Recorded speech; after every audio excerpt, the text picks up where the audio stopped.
ఉద్యోగ వర్గాలకు కేంద్రం ఊరట ఆదాయ పన్ను తగ్గించేటువంటి యోచన మధ్యతరగతి ప్రజల వద్ద డబ్బు మిగిలేలా ఆర్థిక విధానాలు బడ్జెట్పై కొనసాగుతున్న కసరత్తు అంటూ ఒకరి చూస్తున్నాను. ఒకసారి ఇది కూడా మనకు చాలా ఇంపార్టెంట్ న్యూస్ కాబట్టి మనం చదవాల్సిన అవసరం కనబడుతూ ఉంది.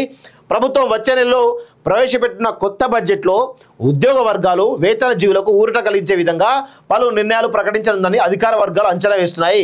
ముఖ్యంగా ఆదాయ పన్ను భారాన్ని తగ్గించే అవకాశాలు ఉన్నాయి. కింది స్థాయి స్లాబుల్లో ఉన్న వారికి ప్రయోజనం కలిగించేలా పన్నులు తగ్గించే అవకాశం ఉన్నట్లు పేర్కొన్నాయి. సంక్షేమ పథకాలకు నిధుల కేటాయింపుపై దృష్టి పెట్టడం కన్నా మధ్యతరగతి వర్గం ప్రజల చేతుల్లో 4 డబ్బులు ఉండేటట్టు చూసి తద్వారా ఆర్థిక ప్రగతికి దోహదపడాలన్న ఉద్దేశంతో ప్రభుత్వం ఉన్నట్టు తెలుస్తోంది.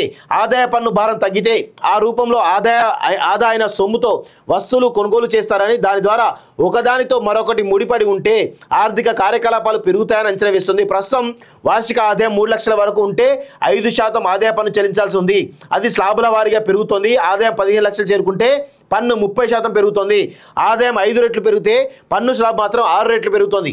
ఈ పెరుగుదలలో హేతుబద్ధత లేదని, స్లాబులు కూడా మరీ ఎక్కువగా ఉన్నాయని ప్రభుత్వ వర్గాలు భావిస్తున్నాయి. జూలైలో ప్రవేశపెట్టిన 2024-25 బడ్జెట్పై ఆర్థిక మంత్రిగా మరోసారి బాధ్యతలు చేపట్టిన నిర్మలా సీతారామన్ కసరత్తు ప్రారంభించారు. మంగళవారం రెవెన్యూ కార్యదర్శి సంజయ్ మల్హోత్రాతో చర్చలు జరుపుతున్నారు. ఈ నెల 20న పారిశ్రామిక వర్గాలతో భేటీ అయి సలహాలు స్వీకరించనున్నారు. ఇదిలా ఉండగా కేంద్ర ప్రభుత్వం కొత్తగా తీసుకొచ్చిన 3 క్రిమినల్ చట్టాలు జూలై 1వ తేదీ నుంచి అమల్లోకి తీసుకురానట్లు తెలుస్తూ ఉంది. సో వాస్తవంగా ఎక్కడైతే మధ్యతరగతి వాళ్ళు ఎవరైతే ఉన్నారో చాలామంది ట్యాక్స్ రూపంలో డబ్బులు కట్టడం ద్వారా చాలా రకాల ఇబ్బందులు పడుతూ ఉన్నారు. ఆర్థిక పరమైనటువంటి అంశాలతో కూడా ఇబ్బందులు పడుతూ ఉన్నారు. ఈ స్లాబ్స్లలో 15 లక్షలు దాటితే 30% అట. ఏంటి అవేమన్నా స్లాబ్లేనా? ఆదాయ పన్ను గంతగనం వేస్తారా?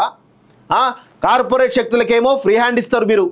అదే ఉద్యోగాలు చేసుకునేటువంటి వాళ్లకు నిజంగా 30% వేయడం అనేది చాలా దారుణం. ఇది వాస్తవంగా తగ్గించాల్సిన అవసరం ఉంది. 3 లక్షలు, 5 లక్షలు, 8 లక్షలు ఇట్లా స్లాబులు పెట్టుకుంటా పోతే బాగుంటుంది.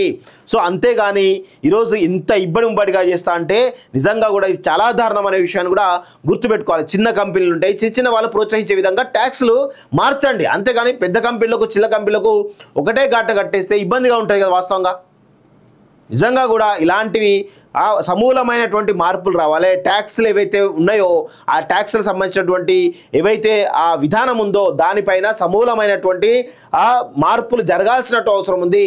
సో ఆ విధంగా జరిగితే ఇక్కడ ఉన్నటువంటి మధ్యతరగతి కుటుంబాలకు బెనిఫిట్ జరిగేటువంటి అవకాశాలు అయితే చాలా స్పష్టంగా ఉందనే విషయం కూడా గుర్తుపెట్టుకోవాలి.